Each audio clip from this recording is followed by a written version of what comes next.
और अब बात संसद की कार्रवाई की करते हैं। संसद के दोनों ही सदनों में आज कामकाज देखने को मिला। जहां लोकसभा की अगर बात की जाए तो वहां पर गोवा में आरक्षण से संबंधित एक बिल पेश किया गया, तो राज्यसभा में पेट्रोलियम मामलों से जुड़ा हुआ एक महत्वपूर्ण बिल पेश किया गया। तो राज्यसभा में ही कृषि मंत्रालय को लेकर हुई चर्चा को जवाब कृषि मंत्री शिवराज सिंह चौहान ने दिया। तो सदन के बाहर की अगर बात की जाए तो संभावित वक्फ बोर्ड के संशोधन की चर्चाओं का जो बाजार आज दिन भर गर्म रहा, उसको लेकर पक्ष विपक्ष दोनों की जमकर राजनीतिक बयानबाजी देखने को मिली। कैसा रहा संसद के दोनों सदनों में कामकाज का दिन, देखिए इस रिपोर्ट पर।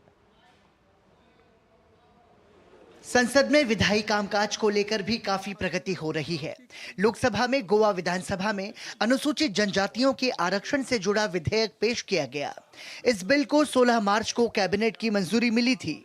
I move for leave to introduce a bill for enabling reservation of seats in accordance with Article 332 of the Constitution for effective democratic participation of members of scheduled tribe and to provide for the readjustment of the seats in the Legislative Assembly of the state of Goa insofar as such readjustment is necessitated by inclusion of certain communities in the list of scheduled tribes in the state of Goa and for matters connected herewith or incidental thereto.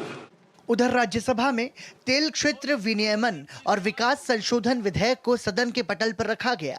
I rise to move for leave to introduce a bill further to amend the Oil Fields Regulation and Development Act 1948. Rajya Sabha में कृषि मंत्रालय के कार्यकरण पर हुई चर्चा का उत्तर देते हुए कृषि मंत्री शिवराज सिंह चौहान ने किसानों के मुद्दे पर राजनीति करने के लिए कांग्रेस पार्टी और नेता विपक्ष राहुल गांधी की आलोचना की। मैं कभी आलोचनाओं में विश्वास नहीं करता, लेकिन नाटक से किसान की जिंदगी नहीं बदलेगी। सभापति महोदय, 2023 का वीडियो है सोनीपत का। अचानक एक खेत में पहुंच जाते हैं, किसानों से ज्यादा वहां कैमरामैन थे।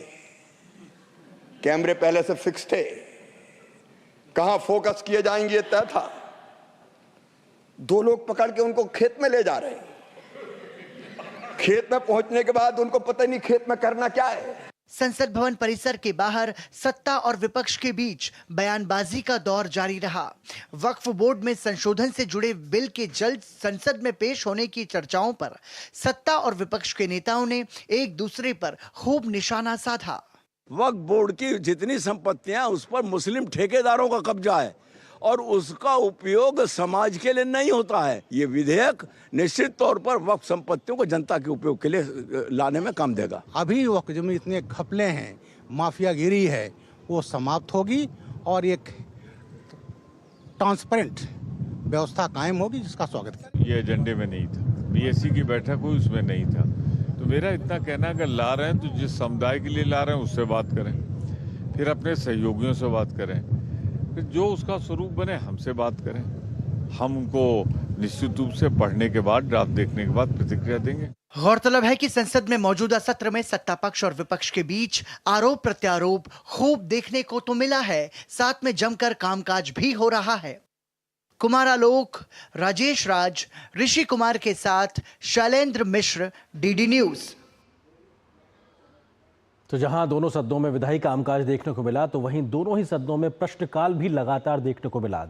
प्रश्नकाल के तहत तमाम जो सांसद हैं विभिन्न मंत्रालयों से जवाब पूछते हैं, सवाल करते हैं और जवाब चाहते हैं सरकार से। तो आज के लिहाज से अगर बात की जाए तो चाहे वित्त मंत्रालय हो, स्वास्थ्य मंत्रालय हो या फिर आवासन एवं शहरी मंत्रालय, इनसे संबंधित तमाम सवाल दोनों ही सदनों में किए गए और सरकार ने आंकड़ों के साथ में इसका जवाब दिया। किस प्रकार से तथ्यों के साथ तमाम मंत्रियों ने संसद के दोनों सदनों में जवाब दिया, देखिए इस रिपोर्ट में। संसद के दोनों सदनों में जमकर कामकाज देखने को मिल रहा है।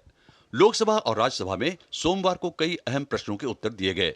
लोकसभा में प्रश्नकाल में सहारा इंडिया में निवेशकों के फंसे रुपए की वापसी से जुड़े सवाल का वित्त मंत्री निर्मला सीतारमण ने विस्तार से जवाब दिया। वित्त मंत्री ने बताया कि सहारा इंडिया में निवेशकों के फंसे पैसे की वापसी के लिए उचित कदम उठाया जा रहा है। 19,650 claims came, of which the Justice B.N. Agarwal committee, looking at its eligibility and everything, 17,256 claims only could be entertained, and that resulted in only 138.07 as the amount which is being claimed, which is given. Yes, we are talking of a 25,000 crore estimated amount. But claimants are only this many. So repeated attempts by the Supreme Court to go for advertisements are not yielding results in this particular SEBI-related 3-company case. उधर राज्यसभा में भी कई अहम सवालों के उत्तर संबंधित मंत्रियों ने दिए। केंद्रीय शहरी कार्य मंत्री मनोहर लाल खट्टर ने एक सवाल के जवाब में बताया कि स्मार्ट सिटी योजना 100 शहरों तक ही सीमित है और 2025 तक इस प्रोजेक्ट को पूरा कर लिया जाएगा। उन्होंने बताया कि इस पर 46,000 करोड़ रुपए खर्च हो चुके हैं। 2400 करोड़ रुपए इस बार जारी करके मार्च 2025 तक यह कार्यक्रम पूरा कर लिया जाएगा। 100 शहरों को सबको पता है कि शहर में क्या क्या प्रोजेक्ट्स और ये बनाए गए हैं, ये अप्रूव्ड हुए हैं। अप्रूवल के बाद उन 100 प्रोजेक्ट्स में से 100 शहरों में जितने प्रोजेक्ट किसी एक शहर के अंदर बने हैं और जो कंप्लीशन हो गया है, अभी लगभग 12 शहर ऐसे हैं जिसके सारे कंप्लीट हो गए शहर अन्य कामों में चल रहे हैं और ये कंप्लीशन सबके सब 2025 तक होने हैं। लोकसभा में शून्यकाल के बाद स्वास्थ्य मंत्रालय की अनुदान मांगों पर हुई चर्चा का जवाब स्वास्थ्य मंत्री जेपी नड्डा ने दिया।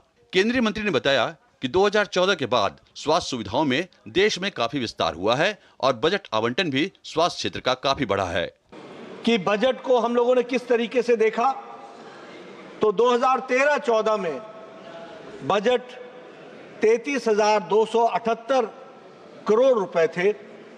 आज वही बजट 90,958 करोड़ रुपए हो गया है। यानी हेल्थ को क्या प्रायोरिटी दी गई है और ये एलोकेशन लगभग 164%, 164% का इजाफा इंक्रीज हुआ है। लोकसभा में दोपहर बाद मत्स्य पालन मंत्रालय की अनुदान मांगों पर चर्चा हुई, जबकि राज्यसभा में नवीन और नवीकरणीय मंत्रालय के कामकाज पर चर्चा आगे बढ़ाई गई। राजेश राज, शैलेंद्र मिश्र और ऋषि कुमार के साथ कुमार आलोक, डीडी न्यूज, दिल्ली। लोकसभा में आज वित्त वर्ष 2024-25 के बजट में